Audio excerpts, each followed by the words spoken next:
Hey guys. This is part 34 of What If Naruto Was Sealed and Woke Up After 2,000 Years.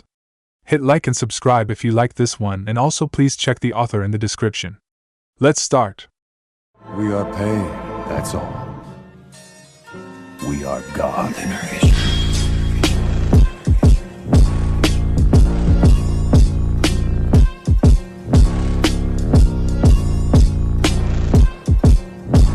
Chapter 78. Knock heads and say hello. Location: the Normandy. Jiraiya, Anko, and Hashirama sat on their legs in the shuttle bay. It was not a position Jiraiya was used to, outside of official clan meetings. Those were rare enough.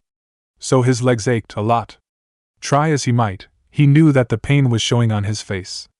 The only consolidation he had was that Hashirama and Anko had the same looks. They didn't know what they were doing in the shuttle bay either. When they first came down, they thought it was for another training exercise. But their sensei just told them to sit down and wait. Then he walked off and left them alone. The first thought they had was they had to go look for him again. But Anko dismissed that, reminding the boys Naruto would have told them to come looking for them. So they sat there, waiting. They didn't wait in silence. Anyone got any idea on why we're waiting? Jiraiya asked. Hashirama shook his head. No, not really. We'll find out when Naruto-sensei gets back, Anko told him. I know that, but we could figure out what we'll be doing. Why should we? It's thinking outside the box, Anko. We're shinobi. That's what we do. That might be true. But she also knew they were genin shinobi. They didn't know enough about the box to think outside of it. Whatever the thing was they would be doing today, they didn't know enough to guess. You figure it out, I'll wait. Hashirama shook his head. You've got no sense of imagination, Anko, he told her. I do too, she retorted. I just don't use it when I know what is coming will be explained. Why waste the mental energy? Lazy, Jiraiya accused her. Smart. Whatever. He groaned as the pain in his legs shifted. Gah, why did Naruto-sensei make us sit like this? It hurts. He's an old-fashioned guy, Hashirama told him. There were moments when he had seen their sensei just stop and stare at something. He always assumed it was because it reminded the man that he was from a different time. It must have been the first time he had seen these things interesting. I would have put it down to him being sadistic. Well, there was that, Naruto said as he came out of the elevator, having caught the last piece. But I wanted you guys to get used to pain. The students snapped to attention, as much as they could sitting on their legs. They saw their sensei wasn't alone. Both Maya and James were with them. Why are they here? Anko asked. I asked them to come down, her sensei told her. Today is more of a visual demonstration than actual learning. Why? He grinned. Wait and find out, my impatient student. She frowned at him. I am not impatient. You are, a little, Hashirama told her. Not a little, Jiraiya said big time. She glared at him. Shut up, Jiraiya. Naruto coughed just enough to get their attention. Thank you, he said once their eyes were back on him. Now you already know them. But let's have an introduction just be to sure. He looked to Maya. This is Maya Clayton.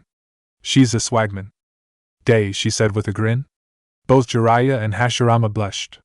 They knew very well that the woman in front of them was in a relationship with Liara. But that didn't mean she wasn't an attractive woman. Hell, she was damn beautiful. Anko saw their looks and rolled her eyes. Boys. And this, Naruto continued, gesturing at the Marine next to him, is James Vega. He's a Marine. Hey there, James said, smiling too. Anko looked at him, and then looked away, trying to hide her own blush. The Marine was a handsome man. His smile also helped. The way those lips revealed his pearly whites, it just wasn't fair. And good Kami, his muscles. Why did they have to look like that? Seriously, they were so big and so perfect looking. Jiraiya saw the look on her face, and then looked at James. He figured it out, and grinned evilly. He nudged Hashirama and glanced at her. Somebody's got a crush, he said silently. If it had been allowed, it would have been in a sing-song voice. Hashirama looked at her, then at him. So? He replied, shrugging his shoulders. Boys, Naruto said to the both of them. Can I have your attention, please? They swung their attention back to him. Sorry, sensei, Hashirama said quickly. Yeah, sorry, Jiraiya said too. He ignored the smug look on Anko's face. He knew how to get back at her. Thank you. Now Maya and James are to talk to you three about summons. He stepped back and gestured to the both of them. Take it away, guys. First thing you've got to know, kids, James said, completely serious. Having a summons is not just another weapon in your arsenal. Maya nodded. You have to treat them with respect. Otherwise they are liable to cast you out, and refuse to give you the right of summoning them for the rest of your life. They also have their own hierarchy, and you must be mindful of that. She's right, he said. Unless you are on very good terms with the summoning boss, you must give him, or her, the utmost respect and manners. However, once you've gotten to good terms with them, they'll treat you as friends and you'll be able to do the same. The same goes for the rest of the summons, she added. Once you get in their good graces, they'll treat you like family and you'll be able to treat them the same way. She looked at Genin. She had their attention. So, any questions? Hashirama raised his hand. Are there multiple summoners for each group? He asked. He knew about the kangaroos and the jaguars, but he didn't know if multiple people could summon them. No, just the one for each. How does that work? Does the clan pick the summoner? Jiraiya asked, seeing where his friend was going with this. Yes and no. Yes and no? Enko repeated, confused. What does that mean? James explained it to her. It's different for each. For my clan, the right to summon is handed down from the clan head to his eldest child, provided he passes the jaguar's requirement. In my family, anyone can try to be a summoner, Maya told them, but they have to pass the kangaroo's test and most don't. Are the tests the same? Jiraiya asked. They both shook their heads. No, it's different for each summons, she answered. What did you have to do? Anko asked James. She tried to sound curious, and she liked to think it worked. Sorry, Chica, he said back. But we can't go spilling what we had to do. We wouldn't anyone else thinking they can do it too. I wouldn't tell, she protested. She noticed her teammates were looking at her, and she realized her mistake. I mean, we wouldn't tell. Either way, it's a clan secret. Best to keep it in the clan, HM? I guess so, she agreed with resignedly. He looked back at Naruto. Hey, anything else you want us to do, viejo? The genin looked at one another. None of them ever took Hispano classes at the academy. That had been for the upperclassmen. What did he just call you, sensei? Hashirama asked. Naruto looked at James's grinning face for another second before looking at his student. He called me an old man. Makes sense, Anko said after considering it. Jiraiya swung his head and looked at her like she was crazy. What? He is technically over 2,000 years old. It makes sense to call him an old man. But he doesn't look old. That's beside the point. No, it's not. Actually, Naruto chimed in, it is. It's beside the point in that it has nothing to do with what we're discussing. So how about we get back to why we're here? He looked at James and Maya. Show them, please. James turned to her. Ladies first, he told her, gesturing her to go forward. Thank you, she replied. She strode off to the side and found the right amount of space. She bit her thumb and flashed through the hand seals. Kuchios no jutsu! She cried, slamming her hand down onto the ground. Having never seen a summons before, the genin were caught off guard by the plume of smoke suddenly engulfing the swagman. Whoa! Jiraiya cried, jumping up to his feet. Ms. Maya! Relax, Jiraiya, Naruto told him. She's fine. He looked at his sensei and the plume. Are you sure? Yes. Just wait. He could see that his student didn't want to wait. He wanted to run into that smoke and save Maya. Wait, Jiraiya. She's fine. It was a good thing his student did as he was told. When the plume dissipated, Maya was standing beside a red kangaroo that was easily twice her size. Everyone, this is Big Mama, she introduced them to her. Hashirama's jaw was dropped and just flapping in the air. He couldn't believe the sight he was seeing. He had seen kangaroos before on trips to the zoo and all, but this was bigger than any kangaroo he had ever seen before. He tried to say something, but all that came out was yes. Big. Maya, the kangaroo said, looking down at them all. Why am I here? I don't see anything that resembles a fight. There isn't a fight, Big Mama, the swagman told her. She frowned. The genin weren't quite sure how that was able to work on a kangaroo's face. But it did, and it was scary on her. If there is no fight, why am I here? I was asked for a demonstration of the summoning jutsu. Big Mama looked around, taking all of the people in the shuttle bay. For who? Isn't it obvious? Jiraiya asked, his mouth moving before he could stop it. I mean, there are kids here. Anko quickly elbowed him. Shut it, she hissed. But the kangaroo boss wasn't paying attention to them. Her gaze found Naruto. I know you, she said, staring hard at him. We met on Noveria, he told her. You were more concerned about Maya and her having joeys than looking at me. Maya looked at him with stricken look. Naruto, please don't talk about that. That's a private matter. Big Mama was still focused on Naruto. No, it's more than that. She leaned in close to him, close enough to sniff if she wanted to. Her eyes widened in realization. I know you. Didn't she say that already? Jiraiya asked. Anko nudged him again. Shut it. You're the one who turned his back. Naruto's gaze fell flat at those words. While the others wondered what the kangaroo meant by that, all he said was I am.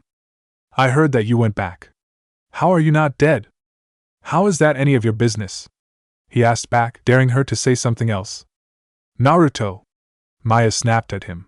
That wasn't something one said to Big Mama, not if they wanted to get thrown across the room like a rag doll and get beaten too. But the kangaroo boss looked at him for a moment longer. Then she nodded and said, You're right. It is none of my business. She rose back to her full height and looked at Maya. Now, about you and your woman. Big Mama, please, she said pleadingly. There are kids here, they don't need to hear this kind of stuff. Naruto ignored them and looked towards James. Your turn. Got it, viejo, the Marine said back. He stepped away from Maya and the kangaroo boss, giving himself a little more room. He took out a combat knife and it made Anko curious. Why does he have that out? Shouldn't he just have to bite his thumb? He slashed down both his forearms, letting the blood run out. Whoa! She shouted, jumping up to her feet. He stopped after dropping the knife. What? Why did you do that? She demanded. You only had to bite your thumb. Anko, Naruto said, getting her attention. He knows what he's doing. Let him continue. You're just as surprised, Shikaka told his Jinchuriki. I have to look professional. Yeah, he was surprised by how James went about it, but he couldn't let the kids see it. If they saw him surprised, they'd lose the feeling that he wasn't surprised by anything. It would be a prelude to them losing a sense of security. Anko looked at him in disbelief. Sensei, she started. He held up a hand and she fell silent. Let him continue. She wanted to protest it, but he kept his gaze on her. Eventually, she sat back down. He looked at James. Go on. The Marine slid his hands across the blood, making sure they were covered. He clapped them together in a praying gesture. He closed his eyes and began chanting in Hispano. Naruto didn't know what he was saying, but he let that irritation pass, for now. But he really needed to talk to the people who fitted the translator into the chakra crystal. As James finished the incantation, he opened his hands and waved them at the ground. A fine mist appeared around his legs. It spread up around his body, engulfing him. They could see him, but only just. Something moved in the mist, pushing off to his side. Aldo appeared out of the mist, behind his back. The panther looked at them all. When he saw Big Mama, he bowed his head respectfully to her. Senorita. Aldo, the kangaroo boss, said back. How are you? I am well. He looked at James. Nino, why am I here? You're here for an example, Aldo, he said respectfully. Viejo wanted to show an example. Nino, what has your father and I said about your nicknames? That's beside the point. James. Hashirama raised his hand. Question, he said. Both Marine and Jaguar looked at him. Yes? James asked him. He's a panther, right? He gestured at Aldo. Yes. So how's he the Jaguar boss? Weren't they two separate creatures? Aldo and James looked at each other. The Marine found it funny the question was asked. The panther didn't. Well? He asked James. Answer him. He looked at Hashirama. He is a Jaguar kid? No, he's not. Really? He folded his arms and waited for what came next. Care to explain that to me? Don't do it, Anko silently told her teammate. It's a trap. Couldn't he see it was a trap? She looked at Jiraiya. He knew it was a trap. But Hashirama ignored her. A panther and a jaguar are two separate creatures, he told James with the conviction of knowing the truth. They're not the same thing. The Marine grinned. You're both right and wrong. I am? How? You're right in the fact that a panther and a jaguar are two separate creatures. But you're wrong because they are the same creature. He frowned. That doesn't make any kind of sense. Nino, give him a straight answer, Aldo told James. You're confusing him with your answers. Come on, Aldo. Can I have my fun? He looked at the man like he wanted to swat him across the bay. No. Tell him straight, now. You know, he might sound like he's a stern disciplinary, but Aldo does care for James, Naruto thought to himself. He could see it in the way the panther talked to him. He sounded like a second father. He still gets on my nerves, Matatabi muttered. You met him one time before this. Still gets on my nerves. James did as he was told.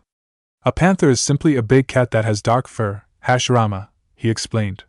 He can be a jaguar or a leopard. Hashirama looked at Aldo with a puzzled expression. Are you sure about that? I thought jaguars had spots. The panther padded over to him. Look for yourself, he said in a quiet rumble. I have spots. They all looked at his fur. The coat was as black as the night, but the spots were there. They were faint, incredibly faint, but they were there. Jiraiya's hand started to inch. He wanted to reach up and touch the fur. It was there, just in front of him. But his senses kept his hand in place. They told him that touching the fur was a bad idea, a really bad idea. Happy? Aldo asked. Hashirama nodded. Yes, I am. Good. He padded back over to James's side. Tell them what I can do.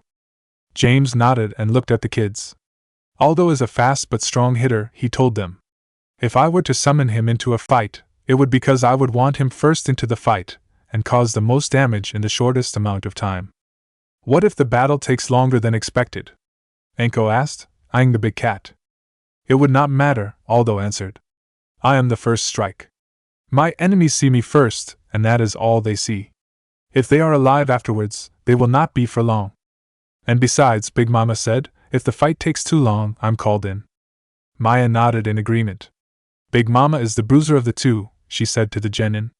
She's summoned if the fight isn't going anywhere, and that needs to be fixed fast. I have yet to be in a battle where her appearing doesn't turn the tide. And was she glad for it? Naruto waited until the summons were dismissed before he spoke again. Thanks, guys, he told his teammates. They took that as their sign to leave. As they got back on the elevator, he looked at his students. So, any questions? Yeah, I've got one, Anko said. Why are you showing us this? Jiraiya was wondering the same thing. Why were they being shown this? It wasn't like they were going to use this jutsu anytime soon. His eyes widened. He looked at the people still in the shuttle bay. Himself. Anko. Hashirama. And Naruto-sensei. The words came out of his mouth before he even thought about stopping them. Holy shit! Hashirama looked at him. What? What is it? He didn't say anything to his friend. He was too busy staring at their sensei and comprehending what he just figured out. He couldn't believe it. There was just no way. Naruto watched the emotions run through his student's face. It was amusing to watch it happen. Yes, Jiraiya? He asked. You want to share something with the class? His student obliged, raising a shaky finger to point at him. You're doing what I think you're doing, aren't you? Anko was lost, and it made her irritated. What's he doing?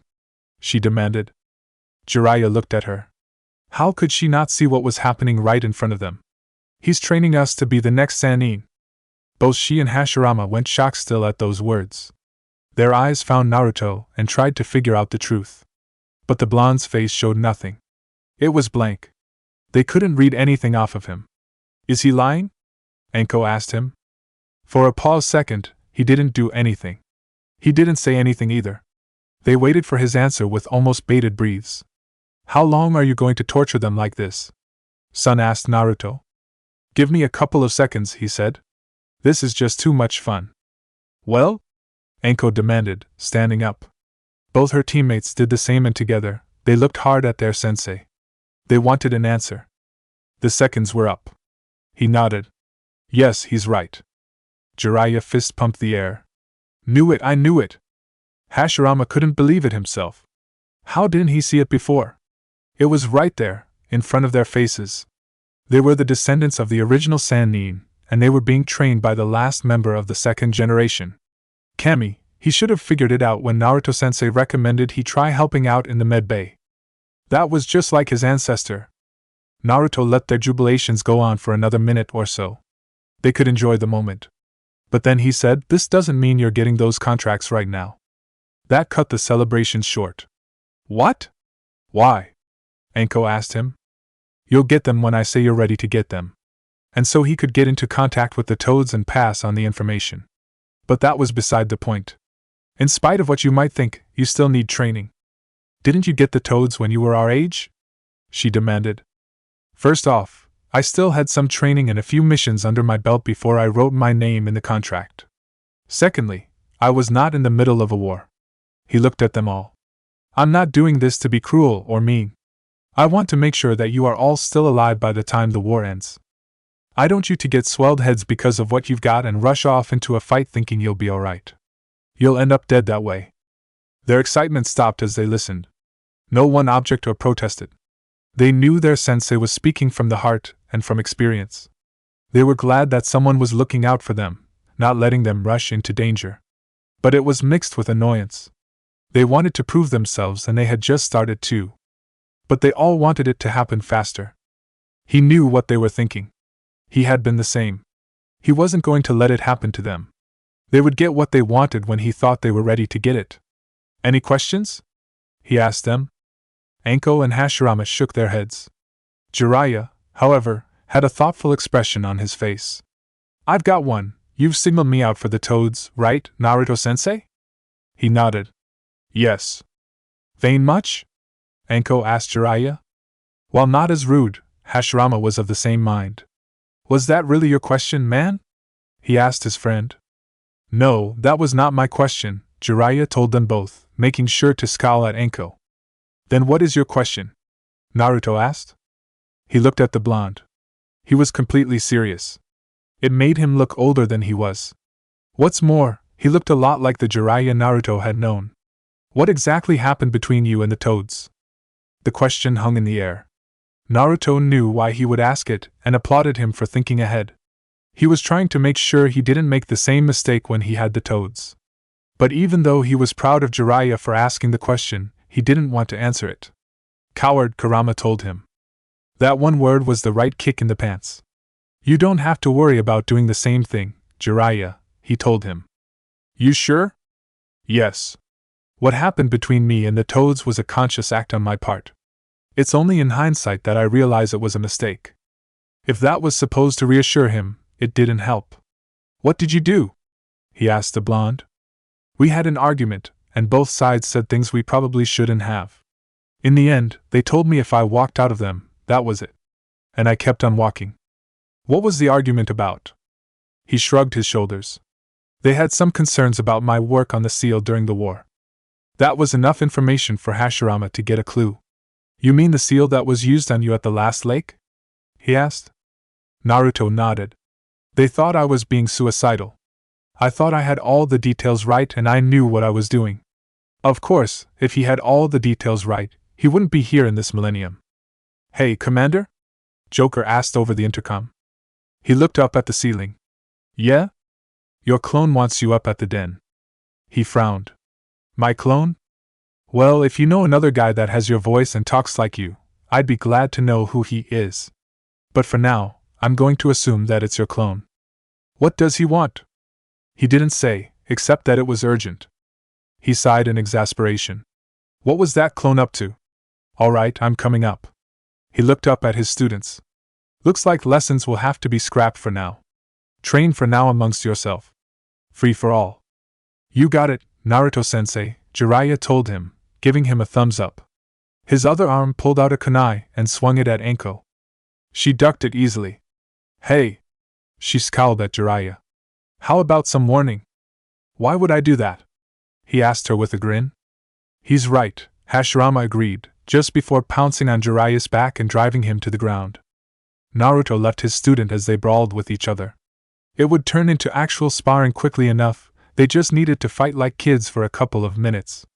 The elevator took him right up to the Denver. He walked through the hatch and looked at his clone. It was sitting on the couch. "What's up?" he asked, coming down the steps. "Sorry, boss," the clone said. He stopped. "Sorry about what?" "I'd love to say that I was forced to do this, but I happen to agree with them." "Them?" The clone looked over to the bed. Naruto did the same thing. Both Tsunade and Shizen were standing there.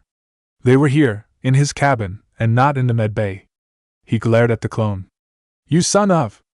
"Watch it, that's your mother too." "Naruto," Tsunade said, using her commanding voice. "We need to talk." "Yeah, I figured when you're here and not in the med bay." "Morden doesn't need us all the time," Shizen told him. She stood behind Tsunade, letting her take the lead on what was happening here. "First things first," the Hokage said, striding forward to Naruto. He braced himself for the punch. He knew it would be coming. She would punch him clear across the cabin and across the ship if she punched really hard. And she would punch really hard. She was clearly pissed off. The closer she got, the more he braced himself. As soon as she got close, he waited for the punch. Here she comes. He waited for a punch. A second passed. Then another. Then 3. "What is taking her?" She pulled him in close and hugged him tightly. "It's good to see you again, Naruto," she said. "I'm sorry we left on bad terms." He remembered that she hadn't been there when he was sealed. The last time they had seen each other was when he brought his plan to the Kages. They refused and it turned into a shouting match. The last thing she said to him was, "Go home, Naruto. We'll discuss a better plan when you've got a cooler head." Instead, he walked right out of the village and after Obito. It made him realize something. He was a lousy person and a lousy friend too. What had it been like for her, to receive the news of him being sealed away? Did she hold out for hope that he would come back? Did she lose that hope? Did she ever think about their last words? He knew that he never had. That was why he felt lousy. But the more he was being hugged, the more he realized that it didn't matter how she thought about their last talk. She showed through the hug that she cared for him, and she was glad to see him again. He accepted the hug, hugging her back. When the hug was broke, she buried her fist into his head and drove him into the floor. For a moment, he was stunned silent. When he could find his voice, he said the first thing that came to his mind. "That's the punch I was expecting." "Stop lying there," she ordered. "Get up now." He did as he was told. Experience had taught him she would punch him again if he didn't. "I blame you for this," he told the clone. "You'll end thanking me, boss," he replied. Shizen came over to Tsunade's side. "Naruto," she said to him. "Why are you doing this?" "Doing what?" "Don't play games," Tsunade told him.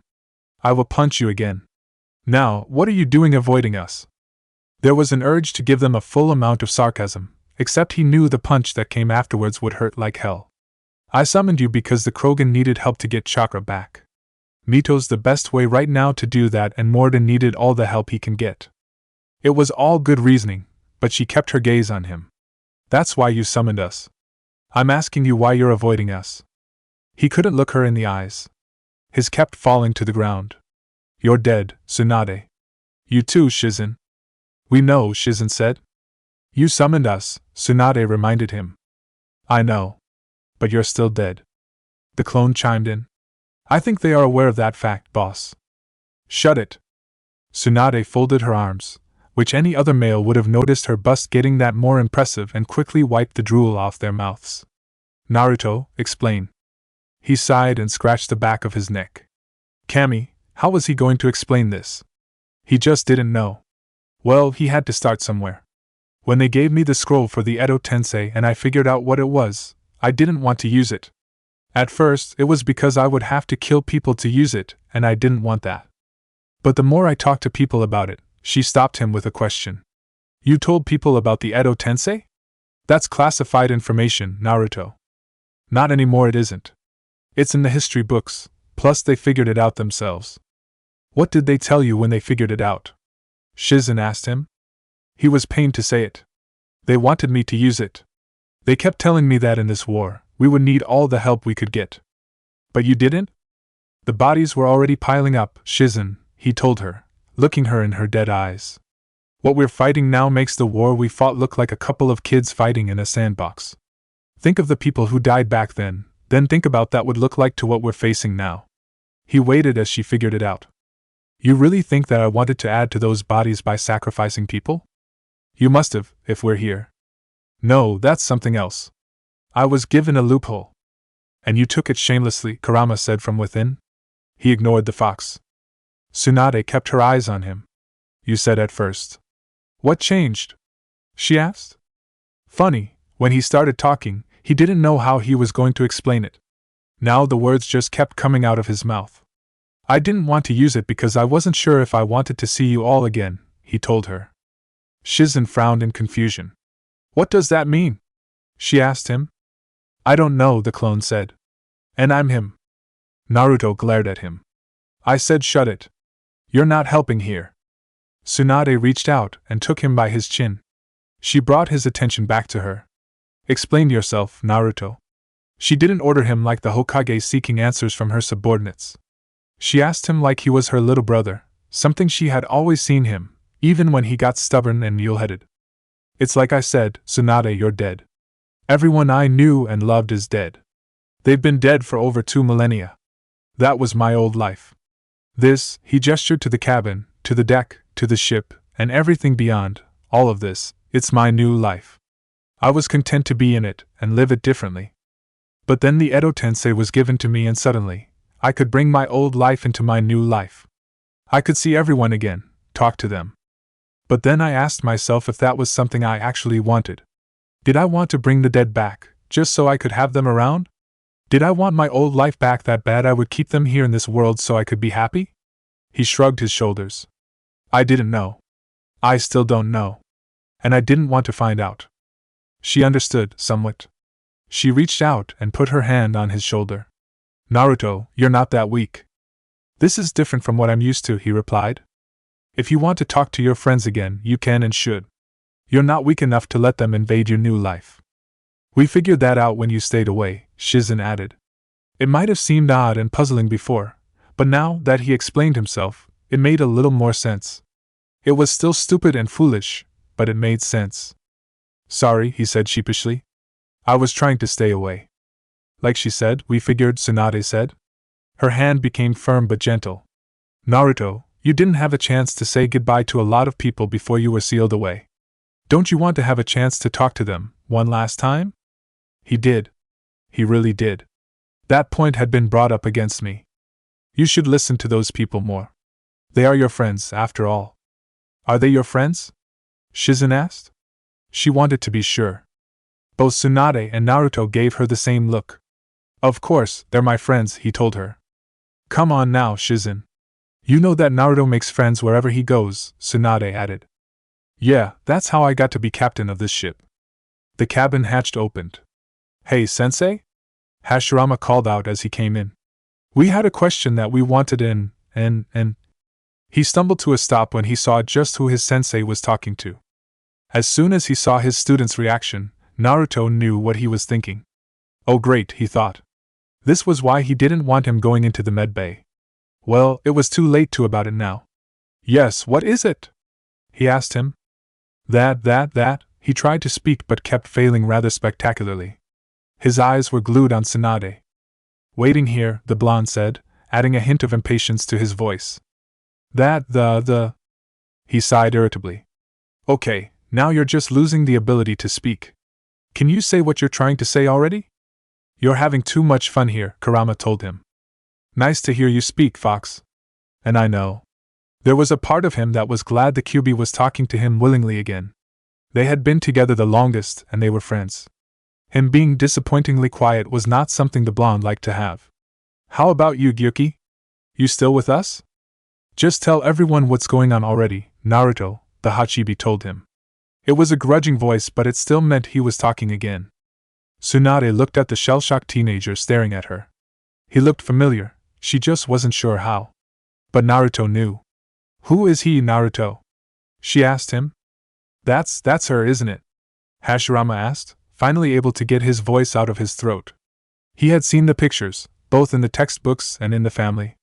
He knew who she was, but he wanted to hear it from Naruto's mouth. Naruto? Tsunade asked him. He looked at her, and then at Hashirama. A knowing grin peeled across his lips. Some introductions then? He gestured at his student and then to the Hokage. Hashirama, Tsunade sends you your ancestor. He reversed the motion. Tsunade, Hashirama sends you your descendant. As soon as he heard those words, Hashirama hit the floor and bowed his head. Lady Tsunade, he said reverently. She looked at her bowing descendant. Oh, get up already, she told him. I'm not worthy. Get up. The Hokage said get up, Hashirama, Naruto said. It's best to get up before she makes you get up. His student shot back to his feet fast. That's it. Now that he was back on his feet, Tsunade got a better look at him. Now she knew why he looked familiar. He had her grandfather's face. She was so used to seeing him as an adult, not as a teenager. She went to his side and reached out with her hand. She touched his face, wanting to be sure she was seeing it right. He didn't flinch at her touch, but his eyes were wide. That's when she noticed something else, something she didn't see before. You have Nawaki's eyes. My dad's? She couldn't help but laugh. No, my brother's. Oh. That made more sense. He was still coming to grips that she was here, in front of him. You're really here, my lady? Kid, your family? You don't call me lady. She's right, Naruto said. She much prefers to be called Granny. Shizen stifled her giggles. The clone didn't bother. He did manage to keep himself on the couch while he laughed. Tsunade looked back at him. She didn't glare at him, but her look was steady. I'll let that pass, Naruto, because he is my grandson. The distance might be 2,000 years long, but she was going to call him her grandson. She didn't care what people would think. He surrendered without a fight. All right, fine. Shizen came to Tsunade's side. It's nice to meet you, Hashirama, she said. I'm Shizen. I know who you are, he said back, still starstruck about what was happening. She smiled. I'm glad. So, Hashirama, Naruto said, what were asking me about when you came into my cabin without knocking? Oh, right, that. Yes, that. He folded his arms as he leaned against the office wall. So, what's on your mind? Oh, the three of us had a question. I gathered that when you came in. What's the question? He felt embarrassed. He did mention the question when he came through the hatch. The sight of his ancestor did kind of stun him. He was still rather stunned by that. Well, the question was, how were we going to get the scrolls? Anko pointed out they were lost. Shizen was a little confused. The only Anko she knew was a part of Ibiki's team of interrogators and Kurenai's friend. But the more important thing was, he said first. Scrolls? Tsunade studied her grandson for a couple of seconds, thinking about what he said. She made the connection and looked at Naruto. You're giving them the summoning contracts? Training them to be the next Sannin? Right now, I'm just training them. They've got a lot to learn. He looked at Hashirama. As for you guys, you let me worry about that. I'll get them to you when I feel like you're ready to have them. After that, it was up to the summons to test them. Tsunade looked at Hashirama. Which one have you been selected for? She asked. He shrugged. I don't know. He's being trained as a medic and nurse, Naruto told her. That was all she needed to hear. Who are your teammates? She asked Hashirama. He was surprised but was able to answer her. Oh, well, one of them is Anko. Orochimaru's descendant, Naruto added, just to let her know who she was. She's a bit headstrong and sometimes gets a high opinion. But she's dependable, and she can hold her own in a fight. Heck, she often leads the fight. Naruto smiled to himself. That was something he always took advantage of. Anko was learning though. She didn't charge right at him like she had back at the academy, and this time, she had her teammates to help her. And if she gets a little arrogant, Jiraiya's the one who knocks her back down to our levels. Tsunade heard the name. She and Shizen looked at Naruto. The question was clear on their faces. He nodded. His namesake's descendant. That was all she needed to hear. She looked at Hashirama with somber eyes. What's he like? He's Jiraiya. There was really no other way he could describe him. Naruto helped him out. Think of me, but more of a prude than Jiraiya. He's a prude. They weren't quite sure if she was looking at Naruto or Hashirama when she said. Either way, the genin was the one who answered. He's not a prude, actually. He just doesn't use his clan's signature jutsu much, or at all. Now that he thought about it, the last time he had seen that jutsu was when Naruto visited the academy. Signature jutsu? Shizen asked, looking very much confused. The blonde couldn't keep the grin off his face. They borrowed one of mine. I'm sure you can guess which one. Tsunade did. You must be joking, she said to him. He shook his head. No, I'm not. I did the research. Hashirama here isn't kidding when he says it's their signature jutsu. She sighed. I know I should be surprised, but I'm not. Of course, the children of her teammate would do something like that. A smile came to her lips the more she thought about it. At least she knew they had survived and made something of themselves. Naruto pushed off the wall. Tsunade, Shizen, as much as I am glad that we finally talked, you're still needed in the med bay, he told them both. Can you please go back? Are you going to keep avoiding us? Shizen asked him. She looked worried as she waited for his answer. It got the attention of his surly tenants. Yeah, Naruto, are you going to avoid them? Kurama asked him. Well? Byuki pressed. It didn't take him long to answer. No, I won't avoid you. Tsunade was right. He was strong enough to let the past go. He could summon the dead, talk to them if he wanted to, and could send them back when their task was done. And all it took was a hug, a punch, and a couple of words from someone he saw as family. Tsunade smiled. That's good to hear, she told him. So, you'll go back to the medbay? Yes, we have patients that need attending to. He looked at Hashirama. His face was stern as he said, and you, get back to the shuttle bay and train with your teammates.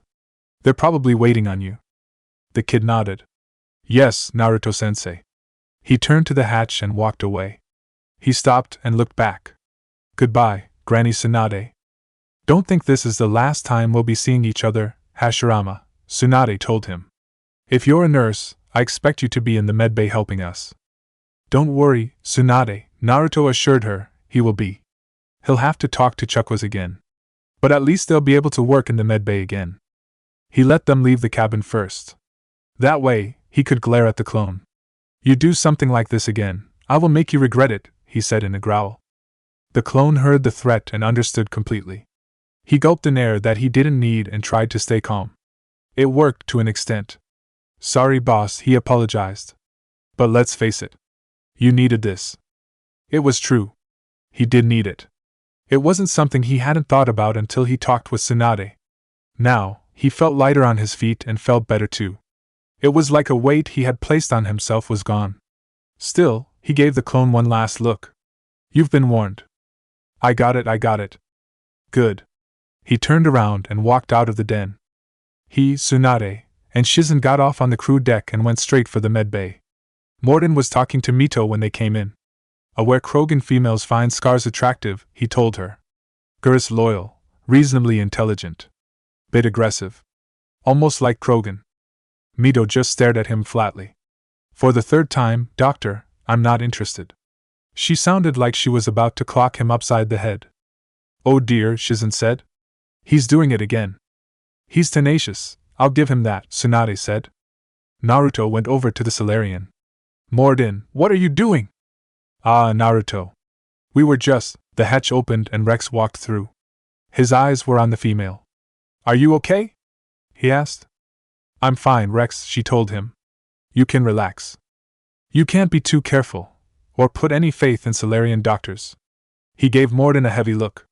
The doctor ignored him. This one is different. Is he? He noticed Morden grabbing something involving a needle. What's that? Simple blood test, he replied. What kind? Kind that ends the genophage and possibly give chakra. Far less than tissue sampling. Rex gave him a flat look. Don't remind me. He stepped back, wincing from a memory. I think you enjoyed doing that. Naruto, please, he said to the blonde. Distractions counterproductive. Also affecting comfort of patient. Naruto looked at Rex. You were the one who used him as a spy, Rex.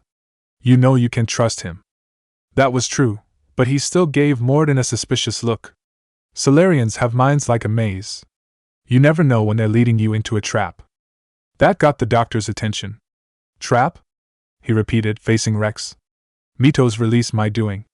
Would have never known about her if not for me. That was then, but she's out now. And if she gets hurt, I'll feel it. He wasn't threatened by the Krogan's warning. If anything, he would have done the same thing if their positions were reversed. Understand. But my patient. My responsibility. Her welfare a priority. He looked Rex right in the eyes. Will not let her to be compromised by anyone. That was enough to make Rex grin and chuckle. You've got a quad, Doctor. Keep her safe. Our females have endured enough. Shizen looked at the Krogan and the Solarian, listening to their exchange. When they were all done, she looked at Tsunade. Chest thumping? Tsunade nodded. Chest thumping. She couldn't believe it. 2,000 years had passed, and there were still men thumping their chests at one another. She couldn't help but roll her eyes at the idea. Shizen chose to look at Naruto. Don't blame me, he told her. I had nothing to do with this. Have work to do, Morden said to Rex, turning back to the nearby equipment. Yeah, I hear ya, Rex said. He started turning away but stopped and looked at Tsunade. Who are you? The woman who will drag you out of this medbay by your nose if you don't leave now, she told him. He grinned and opened his mouth. Naruto got there first. Rex, she can and will do it. She's got the strength. Does she now? You read the history books, right? He nodded. You know I have. It's been an ongoing joke amongst the crew and the team that anyone who served aboard the Normandy had better bring along history books on the elemental countries. Meet Tsunade. The Krogan looked at him for a moment, digesting that information. When he looked at the former Hokage, it wasn't with fear. Instead, he looked excited. I want to fight you at some point. Naruto stifled a groan but did rub his forehead. Just go, Rex. As soon as he had left, Morden commented, prefer females of the species. Don't you have work to do? The shinobi asked him. Indeed. Tsunade, Shizen, your assistant's most helpful. He had said that to them plenty of times before. It showed in how they went to his side and they quickly began talking with one another. Soon, it was like the rest of the ship wasn't there for them. Naruto knew he didn't belong there anymore. I'll just be on the way out, he told them. Tsunade gave him a wave, more focused on what Morden was saying. Commander, wait a moment, please, Mito said. He stopped and looked back at her. Yeah? May we speak with each other? Sure. He could always talk. He walked over to her. What's up? First, thank you for saving my life. She shifted her weight as she came down to the ground. When she rose up to her full height, she was taller than him. I didn't think the Krogan had any allies left in the galaxy. Her mouth was covered by her outfit, but he could see her eyes. She was surprised by what he had done. Hey, think nothing about it. Just because people like to think one way about you guys, doesn't mean it's the only way. They can be forgiven. Our actions have hardly inspired friendship. There are plenty of ways to make a friendship. I personally like the one where we learn names. I'm a little bummed that I never learned yours. She didn't look annoyed or upset by his remark. I surrendered it the day I became a shaman of the female clan. I belong to my sisters now. But perhaps when this is over, you can know it. I hold you to it, he said. By the way, about Malon and his experiments, how did you get involved? The other females and I volunteered. We heard Malon was trying to cure the genophage for Clan Werlock. I thought they were a rival clan. She snorted softly in derision. Rivalries are the invention of the males. Under their rule, Tuchenka has laid in ruins for over 1,000 years. Technically, they were sabotaged by the Solarians. But even though he knew the truth, he wasn't going to get into an argument with her over it. It wouldn't do anything for them. It's time females took back their place in society, she said, and resurrected our future. Malon was our best hope. Would you go to him again? Absolutely, she told him with complete conviction. It only takes one candle to light a fire. And then the darkness is no more. The other died for that belief, didn't they? He asked. She nodded. He could see the grief in her eyes. She still felt their deaths keenly. I'm sorry. I know. I am too. The youngest one, Kun, was the last to go. But she knew she would enter the void free of this curse, and then smile when she looked down upon the children of Tuchenka. Her spirit will be the midwife to my firstborn, she declared. What Malon did was brutal. I remember his lab. It didn't look like any lab I had seen. Except perhaps in his nightmares about what Orochimaru experimented on. We learned he was brutal too late. He meant well, but his methods grew more barbaric as he went. We finally escaped into the rubble. Eventually, a Solarian team found us. They saved our lives. We were sick. And now, she's being cared for by a Solarian, Sun remarked. She must trust him. She wouldn't be here if she wasn't, Matatabi remarked. That was a good point. Has Morden been treating you okay? He asked, looking back at the Solarian. He was still busy with Tsunade and Shizen. Mito did the same thing. Better than Krogan males do. He's not a typical Solarian. The blonde smiled. He'd take that as a compliment. No, Morden told Shizen. Organ redundancy results in new period before metaphase. Can alter that.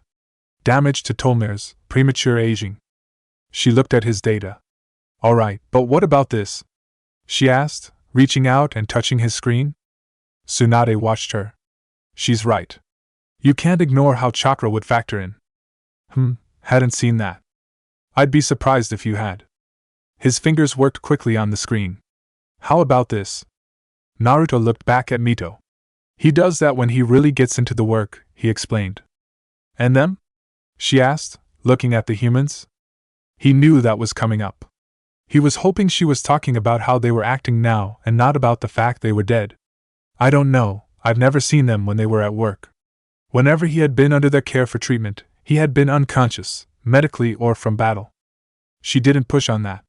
She kept her attention on Morden. I sense pain in him, too. He told me about his work on the genophage.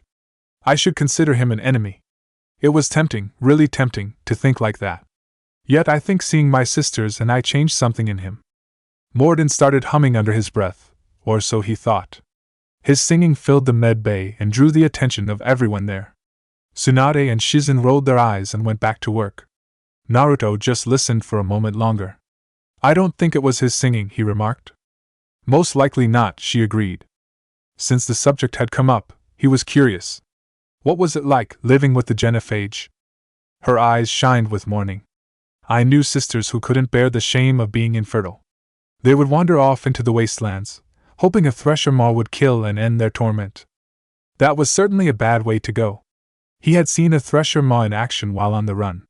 He had even led an Akatsuki squadron into a thresher maw ambush, like what happened to Maya. He looked at the Krogan and couldn't help but wonder. Did you feel the same way? The sadness vanished from her eyes. It was replaced by a quiet anger. There was a warning in them too. Yes. After my first stillborn. What stopped you? When my child didn't draw a breath, that's when my life truly began. The genophage forces us to live on hope alone. There is nothing else. There is no reason to exist other than the hope the next day will bring change. And if it doesn't, there is always the next. What do you think will happen when the genophage is cured? Our species will find its balance again. Females will help shape the future, like in the ancient days, before we were just pawns of power-hungry males. They do tend to seem to like shooting things at first glance, he commented. What else is there for them to do? She asked flatly. Because of the genophage, they've become wandering killers, seeking targets to justify their existence, excuses to earn them honor. I think Rex is different. What do you think? She considered the Krogan for a moment. When he's not trying to sire half of Tuchanka, he's the best thing that's happened to the Krogan, she finally said. But I won't tell him that. His head's big enough already. Literally. He snorted, doing his best to keep the laughter in. He's a Krogan. His head is big for a Krogan. This time, he couldn't keep the laughter in. The Solarian and the women barely glanced at him while he guffawed. Once he got his breath back, he told Mito, I've got to remember that one. It's gotta help. He wasn't sure if she was smiling beneath her hood, but he could see the humor in her eyes. They were also certain. I know in his heart Rex wants what's best for us. Though not all the other clans see it that way. You'd think they would want a better future. It's not in their nature of our males to cooperate. They've evolved to be selfish. Their only concern is survival. Rex used to be like that. He changed. He's different. A mutant. And that you can tell him. Only if we have to go around again. Again? She repeated. He nodded. We brawled on Vermeer. I ended up dunking his head repeatedly in water, asking him if he had cooled off. He ever tells you that story, he might try to change the ending. Just remember my version's the truth. She would take that under advisement. But she was also curious. Why were you fighting in the first place? She shouldn't have to ask that question since she knew about Krogan males. But this was one of the rare times she had heard of a Krogan fighting someone other than a Krogan and losing. She was curious. We had a disagreement about what we were doing there. It got heated. And after it cooled off, we had a talk. That's where I gave him the idea for the Will of Krogan. Will of Krogan? You're going to have asked him about it. But it's why we're here now. By the way, do you think Rex will want revenge for the genophage? He didn't think the Krogan will do it. If he did, the Krogan would go right back to where they were before now. Rex didn't want that for them. She thought it over some. Some clans will expect it. I hope Rex resists. He understands the cycle of violence must end if Krogan are ever to have a voice in galactic politics. Still, he's just one Krogan. If enough clans demand it, he may not be able to stop them. I'm sure he will. Hey, I've got a question, Shikaka said. How did she become a shaman? The other Biju looked at him like he had just appeared. What? You asked a question, Komi, said, the wonder in his voice so obvious. You never ask a question. Isaba nodded in agreement.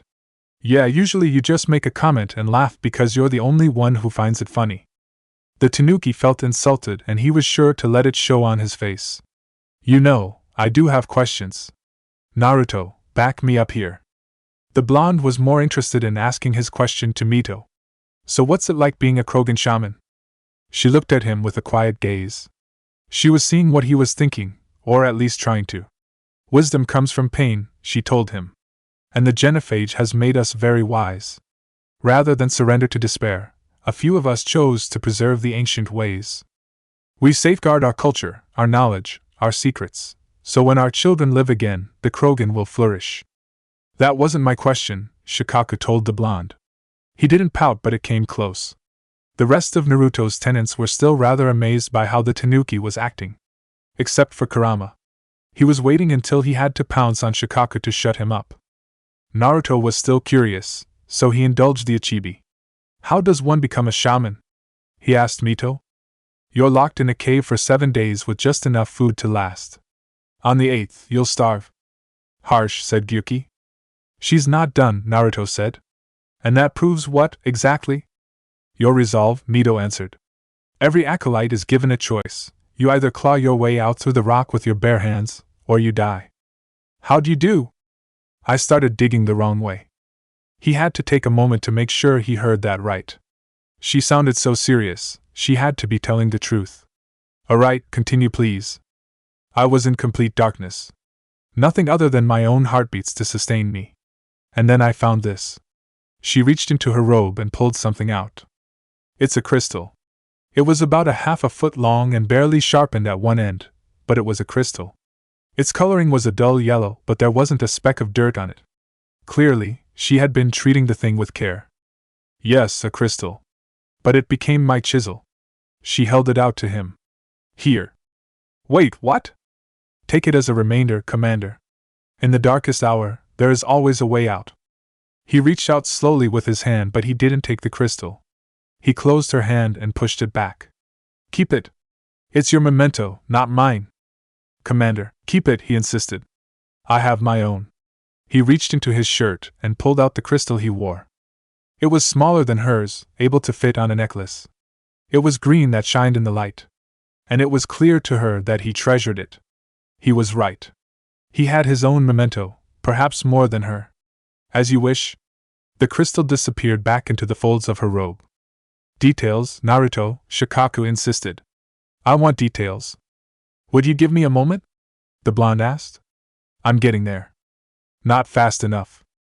Hush up already, Shikaku, Matatabi told the Tanuki. It must have been brutal, your initiation, Naruto said to the female Krogan. It was, she agreed with a nod.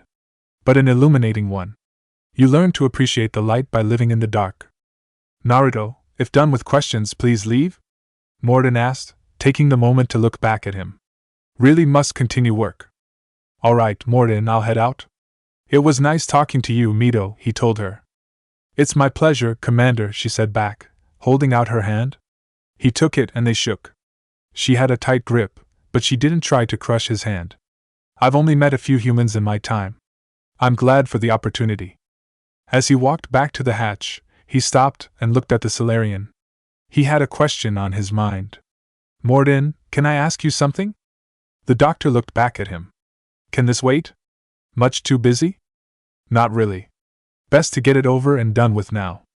Go talk to him, Tsunade said. We can handle this. She and Shizen hadn't stopped working through the information. He turned away and walked over to the other side. Question? He asked Naruto. Yeah, he said, joining the Solarian. He lowered his voice somewhat so they could have some privacy. You've never really changed your belief on the genophage, have you? Why help out Mito? Correct in assuming belief never changed. Genophage proper decision at time. New circumstances necessitate course correction. And that would be Reaper invasion. Turians doomed without Krogan's support. Krogan need unified threat, outlet for aggression. Cooperative symbiosis. And that's all there is to it? The human asked the Solarian. He had a little difficulty believing that was it for Morden, not after everything he had seen and all they've talked about regarding the genophage. Morden looked over at Mito. She was sitting on the medical table again, waiting patiently. There was a tiredness in his eyes, something that had been hidden until now. Getting old, Naruto. Not too many years left. But still best candidate for project. Few Solarian scientists interested in genophage. None with my expertise. Had to be me. Someone else would have mucked it up, huh? Possibly, he admitted freely. Stakes too high for inexperience. But not about them. What's it about then? My work, Morden told him. My job to put it right. To prove I can. Naruto was glad to hear that. He glanced over at Tsunade and Shizen. They were still working, completely focused on the task. So it's a good thing we saved Melon's data, huh? Indeed. Would be much harder to treat Mito without it. Maybe impossible. And what we saw in his lab on Tuchenka. He had seen his clone's memories of that place. It was sickening, just like what he had seen during his last war. There were some places back then he wished he had never gone into. Morden had the same opinion, somewhat. Menstruous. Repulsive. But now with purpose. Victims didn't die for nothing. And so the means justify the ends? Not my means. What do you think about other scientists? Do you think they'll see what you're doing and taking it as encouragement to do the same? The Solarian scoffed at that idea. Encouragement irrelevant. Will always be scientists willing to perform unethical tests. Can't change that. But can help Mito. Can cure genophage. Can give her chakra. Won't ignore data vital to her survival because of unethical origins. So he would stand by what he believed in. Naruto was glad to hear that. But it did give him another question. One that involved Mito. Is she okay? He asked, looking at her. Morden glanced at her briefly. No current fever. Heart rate elevated, likely stress. Eating appropriately. Could use another blanket. Something soft. Prefer to let her recover fully before fully synthesizing cure. My medical recommendation. If Naruto hadn't known the Solarian, he probably would have been surprised by what he heard. You care about her, he said. It wasn't an accusation, just a statement of fact. My patient. My responsibility. Found her at STG base. 3 doctors injured trying to restrain her. Undid arm restraints. Didn't resist when she grabbed me. Promised to help her. He stopped for a moment, thinking about something. She said please. The way he said that last word just proved how much of a friend she had become to him. Have you figured out why she was immune? Genophage target hormone production during pregnancy. Modification project used same modality. Her immunity, he said using air quotes, totally different. Targeted glands now obsolete, like human appendix. Other glands mutated to produce proper hormones, enable viable birth. Also explains her weakness. Gland substitution imperfect. Health trouble. And you can use that to help all the Krogan. He nodded, excitedly so. Yes. We'll use Mito's tissue to produce mutagen, alter gland function across species. Must improve mutagen as well, tune hormone production. Long-term illness for all Krogan otherwise. What happened to Melon himself? Did you find out? No. Order teams to search for him when trying to help Eve. Nothing so far. Large galaxy. Lots of places to hide. Could already be dead for all we know. He scowled slightly. Would kill him now if possible. Unless he could help. Harsh but pragmatic, Saiken said approvingly. Gyuki agreed. He would do something like that. I'd bet money he'd shoot mail on once the work was done. You don't have any money, Naruto reminded the Hachibi. That's beside the point. That they agreed on. How are we going to get the cure to everyone on Tuchenka again? He asked Morden. The shroud. The shroud. They both waited a moment before he asked the next and necessary question. What is the shroud? Climate regulator. Counteracts radiation damage to Tuchenka's atmosphere from nuclear war. Particles emitted from main tower. Form layer that mitigates ultraviolet bombardment, prevents atmospheric escape of necessary elements. And the Solarians built it? Yes, when uplift process began. Demonstration of goodwill to Krogan. Stabilized climate, impressed population. Combined with technological gifts, easy to gain Krogan's support against Rachni. Of course it did. Bribery always worked, especially when the bribes were good and the people didn't have them. So, what happens after we're done, Morden? Unsure of what you mean, Naruto. He gestured at the ship, meaning everything in it and about it. You going to stay aboard once we give the Krogan the cure? Morden thought it over. It didn't take him long to come to a conclusion. Until Reapers dealt with, at least. Then, not sure. Have made impact on Galaxy. Genophage modification, genophage cure, breaking chakra inhibitors, working against collectors, decisions, mistakes. An idea came to him. Might go somewhere sunny. Sit on beach, look at ocean, collect seashells. You. Retiring to a beach? Naruto asked with a grin. Come on, Morden, we both know you would lose your mind from the boredom. That was true. Might run tests on the seashells. That I'd believe. Morden smiled good-naturedly at him. He looked at Mito, then at Tsunade and Shizen. Greatest wish already fulfilled, thanks to you. Being able to study chakra? He nodded. Wished to study more. But no, won't be possible. Alliance stance on chakra study firm. He had done the best with what he could, but until Naruto had come seeking his help, that didn't account for much. Naruto felt for the Solarian. Treating his inhibitors, trying to figure out how to make his chakra accessible again, he had seen the Solarian truly happy about it. He wished there was something he could about it. As soon as he thought that, an idea popped into his mind. Hey, Morden. That alliance stance, is that only on humans having chakra? Yes. Would make sense since only humans have chakra. There was only the barest hint of sarcasm in his voice, but to those who knew him, he might have as well be spilling it out in a flood. The blonde grinned, knowing the sally for what it was. Yeah, but you and I know that's something different. Maybe the Krogan will need help with their chakra. He saw what he was saying. But he also saw a problem with that idea. Alliance will be quick to help Krogan with chakra control. After all, they are best authorities on it. As soon as they came in, they would brush him aside and not give him a second notice. It's what they did to every non-human scientist wanting to study chakra. Naruto saw that and saw a way around it. We're in the middle of a war. They probably won't get to Tuchenka fast. And I'm sure that we can talk something out when they do get there. After all, you helped cure the genophage. I'm sure concessions can be made. Possibly. But must return to work. Cannot cure genophage if not working on it. Also, must remember to thank Grunt for coming by. Blood most helpful. He walked back over to Tsunade and Shizen. Naruto left the med bay then.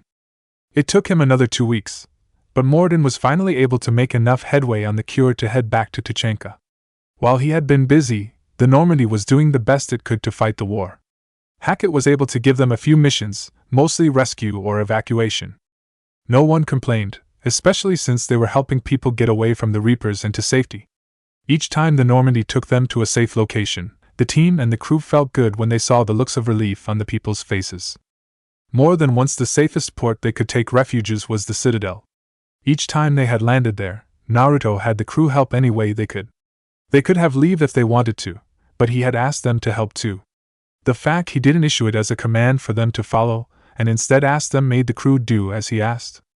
They did have leave, but not after helping in the refugee camp. To make sure everyone worked and not overcrowd the place, they took it in shifts. Naruto had always taken the time to visit Ashley in the hospital whenever they came to the Citadel. Each time he came by, she looked better than before. On his last visit, she was finally able to get out of the bed.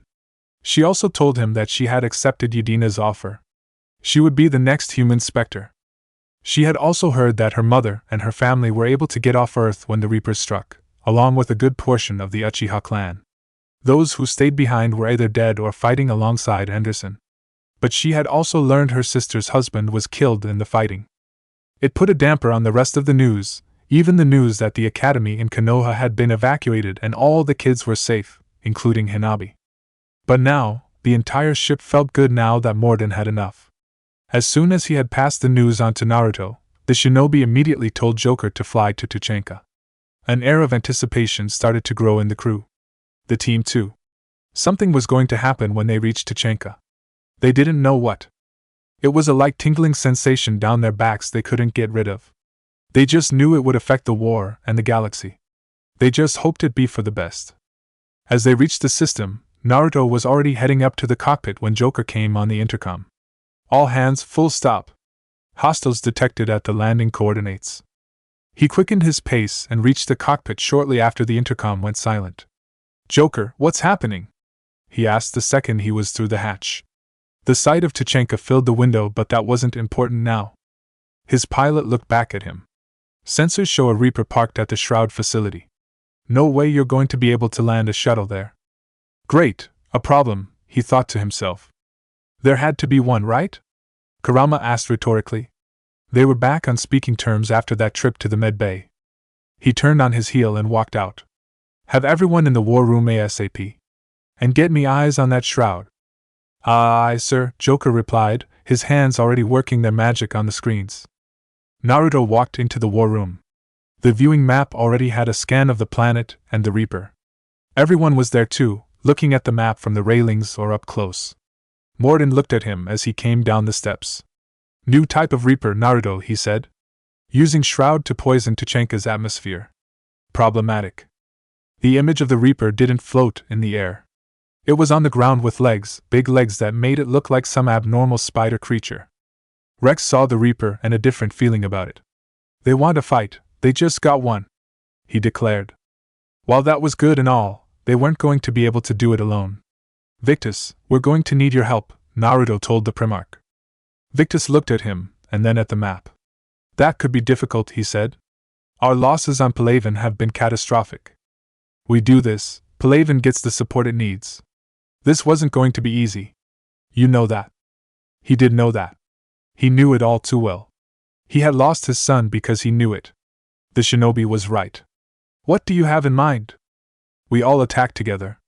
It was a good thing he was given a run-through of how the map worked, otherwise he would have been completely lost and would have looked like a fool. Your guys hit the Reaper from above with an airstrike. Rex, your guys will hit it from the ground. With both forces, you'll be able to keep it distracted from the tower. Morden nodded in agreement. Yes, distraction. Small team can reach Shroud facility, finish synthesizing cure. We'll need Mito to come with us. Naruto looked at everyone in the room, making sure that they were all paying attention. This is going to be the first time for a lot of us to be facing a Reaper this close. Are we all good? Rex snorted in derision. There's even a doubt? He asked. He walked around the table to the door. Let's move, Pyjack. It's time to cure the genophage. That was pretty much the mood of the room. All right, everyone, grab your gear and get ready for the fight. They didn't say anything. They just nodded as they left the room. Commander, incoming message marked urgent, Samantha said over the intercom. I'll put it in the comm room for you. Thanks, Sam. He walked around the map into the comm room. The hologram wasn't someone he was expecting. Dalitras? His arms went behind his back. With a quick flick, his Omni tool came on. He quickly worked to turn on the recorder. He was glad to have learned how his fingers without looking at them. She wasted no time. Commander Uzumaki, we know you've reached Tuchanka. And by now, I imagine Morden Solis has proposed using the shroud. He nodded. He has. Have you been spying on us? She scoffed. Hardly. The shroud is the only viable course of action open to you. Commander, you can't allow your misguided sympathy for the Krogan to cloud your judgment. Do you honestly believe curing the genophage will end in lasting peace? Yes. I believe that it can happen. What will happen is the Krogan will reproduce out of control. We uplifted them specifically for their violent nature, not for their diplomatic skills. Another war is inevitable. His blue eyes went flat. Do I have to remind you that you robbed them of the chance to be more? She waved it off. That's beside the point. What do you want? He asked. Years ago, our operatives sabotaged the Shroud facility to ensure what you're planning couldn't be done. Morden will likely detect this malfunction and repair it. But if you ensure that he doesn't, then the cure's viability will be altered just enough so that it fails. No one will notice the change. You want me to con the Krogan? It wasn't a question. They both know that's what she wanted. They need not be any the wiser. Let Urdnot Rex believe you fulfilled your promise. Morden isn't going to like that. She waved it off like it was nothing. How you deal with him is up to you, Commander. We can provide you our very best scientists to build the Crucible, and the full support of our fleets. And all I would have to do is stop the cure from actually working. Think about it, Commander, she told him. The choice is yours. And that was all he needed to hear. You're right, it is my choice, he told her, turning off his Omni tool. And I'll have to say no. She didn't look disappointed. I thought you would say that. I had thought you would make the right decision. If you continue with this, you will not see a single Solarian for your war effort. He smiled. Actually, I think I will. I'm sure they will be helped greatly in fighting the war. The Dalatras's eyes showed her doubt. She tried to hide it. You cannot touch me, Commander, therefore you cannot threaten me. The might of the Solarian Union rests with me and only me. So you think? Her eyes narrowed. It does rest with me. Actually, it rests with the office of the Dalatras, not you. You would dare threaten me? After everything I've told you, you would threaten me? Oh please, like you're actually shocked that I would do something like that. She should have been expected. Hell, he was willing to bet that she had expected it, and was playing it up for whoever was with her. But he kept his smile on his face. I didn't say anything about a threat. But I will say one thing. Did you ever learn the most important thing about dealing with my people? It was clear she hadn't just by the look on her face. What's that? Fuck with a shinobi, expect payback. He gave her a cheerful little wave. Goodbye, Dalatras. I expect this will be the last time we talk where you're in a position of power. I'll expect the might of the Solarian Union to join the fight soon. With one push of the button, the hologram vanished from sight. He turned around and walked out the door. You enjoyed that, Saiken said. Damn right I did. He had enough of that Dalatras long before this meeting. Good on you. He smiled to himself. Hey, Sam? He called out as he walked around the war room. Commander? She said back through the intercom. Have Liara meet me in the conference room. I've got something to discuss with her. Liara hadn't gone that far, so it was easy for her to turn around and walk back. They met at the conference room door and went inside together. What is it you need, Naruto? She asked, curious. He activated his Omni tool and sent over the recording. Could you get that to our friends? He asked. I'm sure that's what they need to change things the right way. She didn't look at the recording. She trusted him. Of course. Will they be bringing their friends once everything is finalized? That's the idea. Oh, something Samantha told me. It seems like the Akatsuki are trying to take advantage of the situation on Tuchenka. He stifled a growl. For an organization that was supposed to be gutted and bleeding, it was sure taking them a long time to die. What are they doing? Trying to take over a military installation. Why? I believe it has to do with the massive artillery guns the installation has. How massive? Enough to shoot down a ship in orbit. So massive, Isaba said. Naruto agreed with that. It also gave him an idea. What about a Reaper? Liara saw where he was going with that question. I'm sure that it could be of some benefit for us to have the artillery. You up for taking the mission? She nodded. Of course. Pick your team, I'll have the rest help me with the Krogan. She nodded again and they left the conference room. Location, Tuchenka. 2 shuttles left the Normandy. One headed for the military installation while the other headed elsewhere. Naruto had kept Edi Maya and Javik for his team while Liara had James, Gurus, and Arax. Rex, Morden, and Mito shared the shuttle with them. I've ordered the clans to assemble at the Hollows, Rex explained to everyone. It's our sacred meeting ground. We'll land there and take an armored convoy against the Reaper. There was an anticipating tone to his voice. They all heard it. He did too. This will be the defining moment of Krogan history. Morden had a different opinion on that. Krogan history filled with defining moments. Most bloody. Hope this one better. Same here, Naruto agreed. By the way, you guys should know something. Both Rex and Mito looked at him. What is it, Commander? She asked. He opened his mouth and the shuttle shook.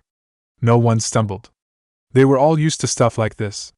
Naruto looked at Cortez. What was that? He demanded. Rex's calm came to life with an angry-sounding voice. Rex, it's Reeve. The Reapers are already at the hollows. Come out with guns blazing.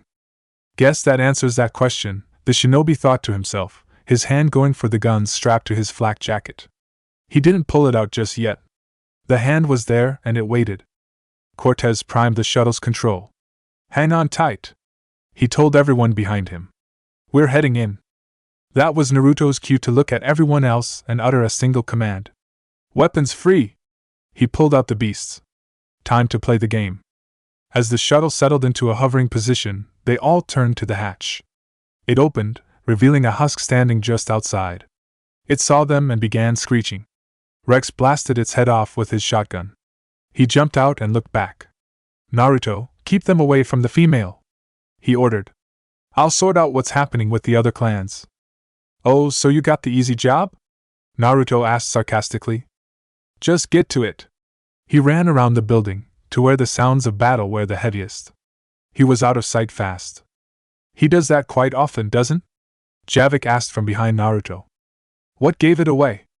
He's a male, Mito said simply. A Krogan male. He nodded in agreement. Yeah, that'll do it. Perhaps we should get inside the hollows? Edi suggested. There would have been a sarcastic tone to her voice if she was human. That will be where the most fighting will be. Must agree. Location critical, Morden said. He looked at Naruto. In retrospect, keeping Tsunade and Shizen around good idea. The work was done, they weren't needed, he replied. Both Tsunade and Shizen had been successful in giving Mito chakra, but they warned her not to use it until she got some proper training in. Their work was added to Morden's cure in the hopes of making chakra accessible, but his main focus was on curing the genophage. Naruto had said goodbye to them both and stopped the jutsu. They vanished in ashes and all that was left were dead bodies. Aware, but still.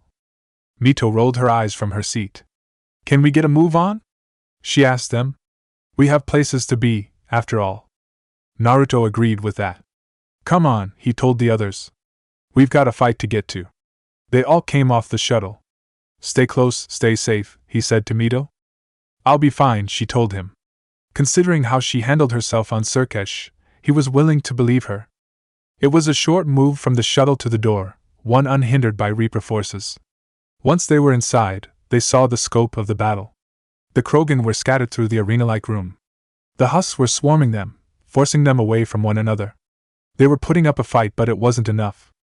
Time to get to work, Maya said, bring her rifle to bear. Javik wasn't so inclined to move his gun. There are too many of them. It would be better if we cut our losses and move on, he told them all.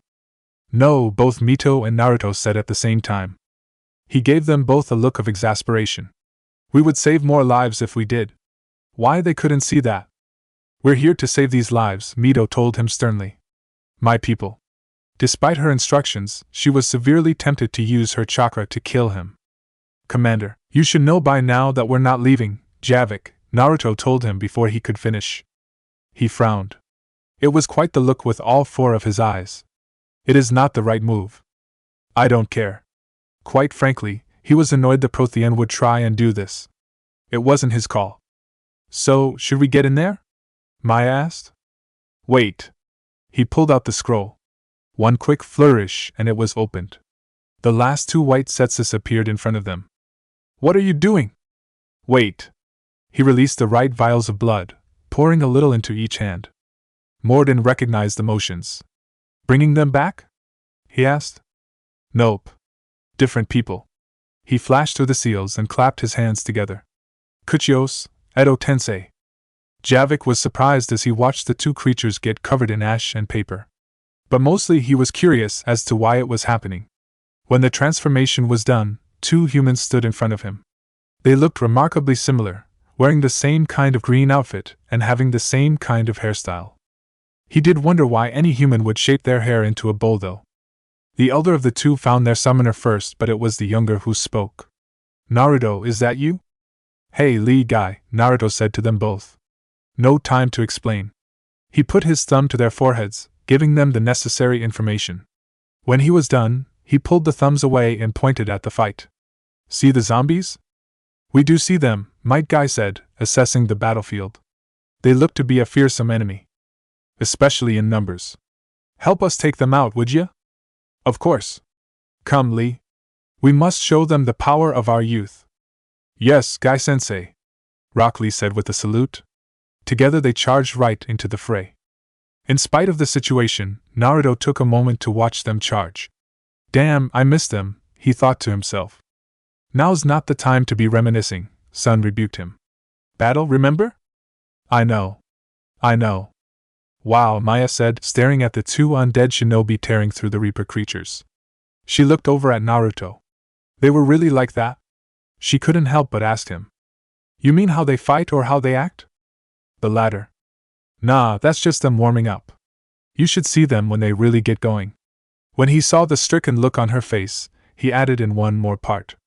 And when they're fighting too. Battle! The Yambi practically shouted into his ear. I'm going. He brought the beasts up to bear. Alright people, pick your targets, watch your backs, and make sure that Mito stays alive.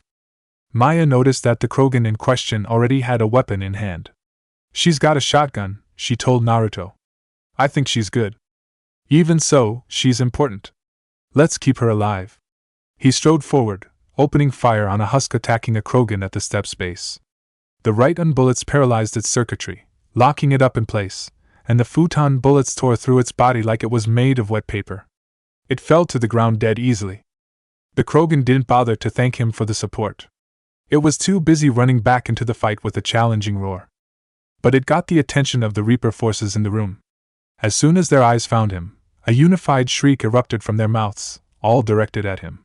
I don't think they like you, Shikaka said. I don't think like the two undead shinobi kicking their asses off either, Komiai remarked, watching Guy and Lee fight. Their momentum had slowed a little since the husks were trying to swarm with numbers, but they still kept fighting. I believe it would be safe to say you have their attention, Commander, Edai told him. Man, she's getting good with the sarcasm, Saiken remarked. I don't think she was being sarcastic, Matatabi said. I can see that, Edai, he replied, shooting down a husk that tried to rush him. It collapsed against the ground in a rather pathetic way. Perhaps we should do something about it. Maya was tracking a marauder with her rifle. Already on it, she said. She fired once and the husk went down. Naruto, Rex shouted into the comm, it's ugly over here. Whatever you do, keep them away from the female. You know, she has a name, Rex, he commented in spite of the situation at hand. Javik flared his green biotics and blasted a group of husks back to the wall. Most of them were killed, but a few got back to their feet and came running again. Yeah, but I don't know what it is. Good point. He glanced back at Mito. You know, you might want to tell him at some point, just saying. Commander, please focus on the fight, she told him. There's a husk about to jump you. He looked back forward and a face full of husk. He headbutted the creature on instinct. It stumbled back and allowed him to kick it hard in the face. This time, it went to the ground and stayed there. He found another husk chasing a Krogan and made it dance with a round of bullets. When it finally looked to see who was shooting, he put a bullet through its forehead. Naruto, more of them are coming in, Guy shouted from the far left. He and Lee had split up to cover more ground. Keep them back. We will do what we can. Maya alternated between using her scope and not. It all depended on how far away the target was. Their group had moved away from the stairs and more towards the center. It was chaos all around them. Does this remind anyone of Palaven? She asked. The fighting is more controlled, Edai replied. She and Morden had taken on the job of protecting Mito. They were doing good. No husk ever got within a foot of them. And we're not moving, Naruto added while he broke a husk's neck with one strike from the beast's handle. It's still rough, Maya said. A husk got too close to her. She pushed it back with her rifle and opened fire, killing it quickly. Javik scoffed at her words. If fighting was gentle, what would be the point of them? He asked her. She didn't have an answer for that one. They both knew he had a point. Commander, more are coming from the doorways, Edi told Naruto. He saw it. But it looked like it was more on one side than the other. Gunfire erupted from the side where the less enemies were coming out. They died out when Krogan came rushing out of the entrance. Grunt was in the lead. Look at this, a party! He shouted. Mito rolled her eyes. She wasn't surprised by that. Typical. Naruto went with a different approach. Grunt! He shouted. It got the Krogan's attention. Hey, Sensei! Good to see you in the fight. Nice to see you too. That airlock company with you. New and improved. Circle them around the edges and cut off the husks. He pointed at the entrances where the husks were still flowing in through. Grunt showed off his leadership skills. He didn't go right into the charge. Instead, he directed his men down different sides of the edges and then led one group himself. He led around to Lee. Hey, human, out of the way! He shouted. Lee barely had time to get out of the way before the Krogan commandos started shooting. He watched them tear through the husks for a moment. Such wonderful displays of youth! He cried with burning eyes of passion. How youthful you are all! I must display my own youthfulness. He ran back into the fray with redoubled efforts. It worked very much so. Even the commandos stopped and watched him tear through the husks. Guy paused and looked at the fight. If he wasn't in battle himself, he would have given a thumbs up. That's my student. Go, Lee. Show them your youth. Grunt shook himself out of that stunned stupor. Don't just stand there, you payaks. He shouted at his commandos. We're not going to let some human upstart us. They all roared in agreement and charged right back, catching up to the undead shinobi. That's not just any human, Naruto thought as he kicked the legs out from under a husk and shot it. They don't know that, Kurama reminded him. They're going to. They were going to just by watching him in action. Javik killed his targets with expert precision, wasting no bullets when he didn't have to. He also noticed something about the battle. It was beginning to slow down. That meant only one thing, they were winning. Now wasn't the time to lose their edge. Commander, on your right, he warned the human. I see him, Naruto replied. You've got one coming on your left. I have him. He was lining up the shot. The blonde noticed that both husks were running at full speed. Each second they got closer, they were getting ready to pounce. Hey, Javik. Duck on 3, would ya? That was surprising to hear. Why? He asked. Just do it. 1, 2. Commander, please, just explain. 3. He hit the ground. The Prothean followed his example on pure instinct. The husks were already in the air and crashed into each other. They fell to the ground in a jumbled mess. Naruto stood back up and shot them full of holes. That was fun, he silently declared. Javik looked at the bodies and then at him. His gaze was rather disapproving. Commander, a battle should not be the place for playing around. I'm aware of that. Then why did you let this happen? He asked, waving at the dead bodies. It was just too good an opportunity to pass up. A grin came onto his face as he spoke. He couldn't help it. Javik had no words for that, only a more disapproving expression. He turned back to the fight and ignored the blonde. Naruto went back to work as well, ducking under a husk's wild swing and kicking its leg in. The snap echoed in his ears, as did the bullet that followed. Marauder on the high ground, Shikaku informed him. Directly ahead. I see him. He brought the beast to bear, but the creature was taken care of by one strong kick from Guy. No need to worry about that then. I think Grunt and Lee are competing with each other, Isabu announced. What? Take a look. He did, and so did the rest of the Biju. Grunt and Lee were actually competing as they fought. He could see it in how they were smiling and kept an eye on the other. Each time one got a little further ahead, the other did his best to catch up. Naruto watched for another second just to make sure that he was seeing it right. Finally, his thoughts came back into working function. For the love of Kami. And you're surprised, why? Kurama asked. You know Lee and we're talking about Grunt here. You had to have figured that this was going to happen. Maybe he should have, but it hadn't been a pressing issue at the time. He had been concerned about the battle they were in.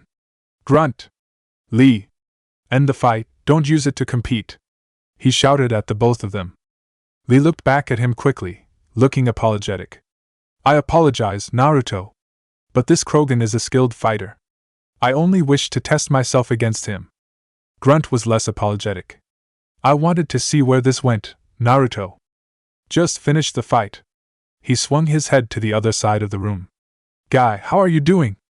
I am doing well, Naruto, he said. Your Krogan friends are most ferocious in a fight. He roundhouse kicked a husk into the arms of a Krogan. It was torn apart all too easily. The tide of the battle had definitely turned by now.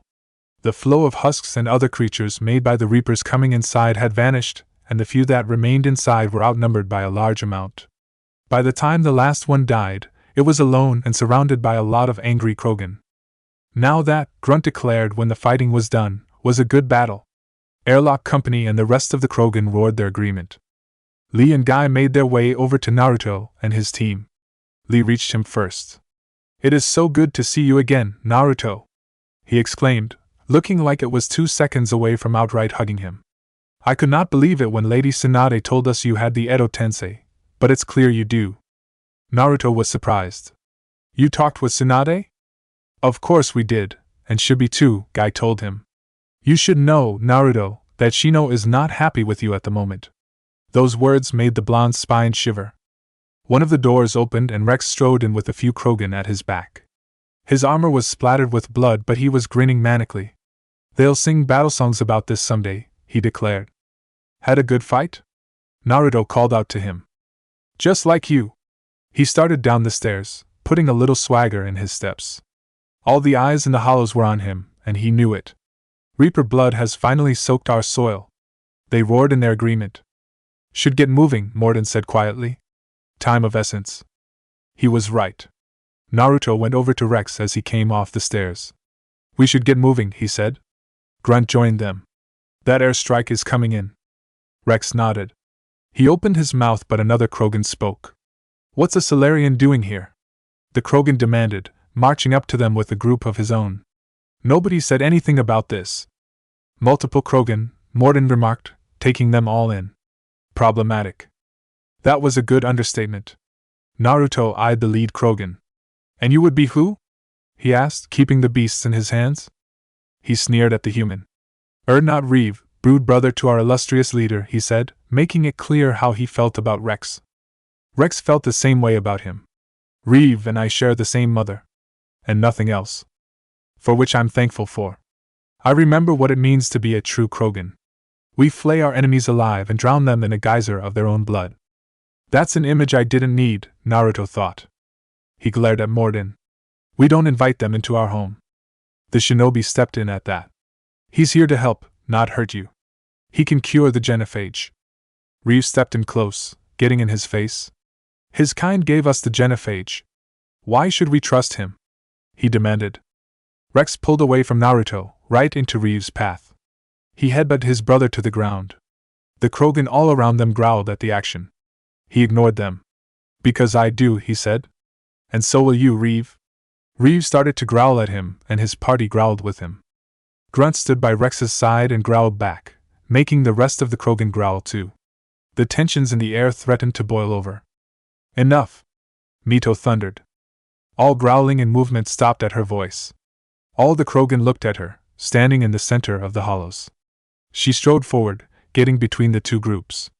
She looked at them both with disapproving eyes.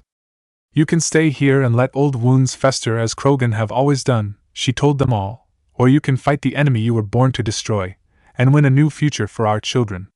I choose to fight. She looked at them all. They stared with rapt attention. Who will join me? Naruto stepped forward. I'm in, he said with a voice that echoed through the hollows. I will follow, Grunt declared. And so will I, Rex said. He pushed past all the Krogan to stand with Mito. Now hold your heads high like true Krogan. He pointed out the nearest door. There's a Reaper that needs killing. The silent challenge laid over their heads, the challenge of being able to kill a Reaper. But it was more than that. It was also the challenge of proving themselves to the galaxy. They found themselves eager for it. Grunt was the one who summed up what they were feeling. What the fuck are we standing around here for? All the Krogan roared in agreement. As one, they came rushing out of the hollows, ready for the fight. Naruto's team were carried out by the flow. Things seemed to be looking up, Maya said, trying to ensure she didn't run over by the surrounding Krogan. I hope Liara's team is doing the same, Naruto said back. Hopefully, they wouldn't have too much trouble at that installation. Codex entry: Humanity and the Systems Alliance VR Clan. The Ver clan claimed they came into possession of the GOAT contract because the founding ancestor was the servant of Thor.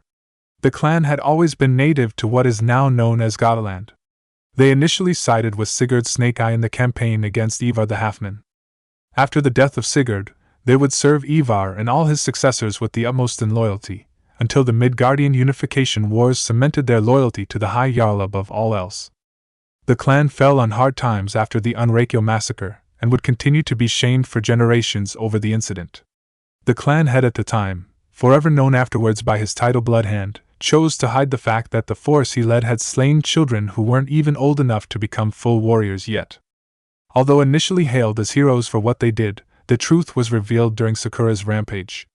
Instead of going out to face her, Bloodhand and his clan would flee Midgard instead, further sullying their name as they refused to face her.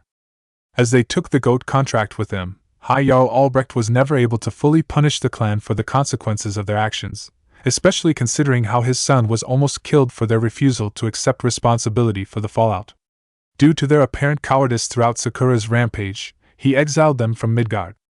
He went a step further and exiled every family who had a member on the force at Unreikyo. They became the Disgraced. After the Alliance took to the stars, the Disgraced followed in their own ships. Their colonies are unknown to the Citadel and the Alliance. What is known, however, is that the first colony they established is where the capital and where the Ver established itself. Many Ver clansmen will say that they are ashamed for their ancestors' cowardice, that they've been cursed the day Bloodhand became clan head, and that redemption is impossible.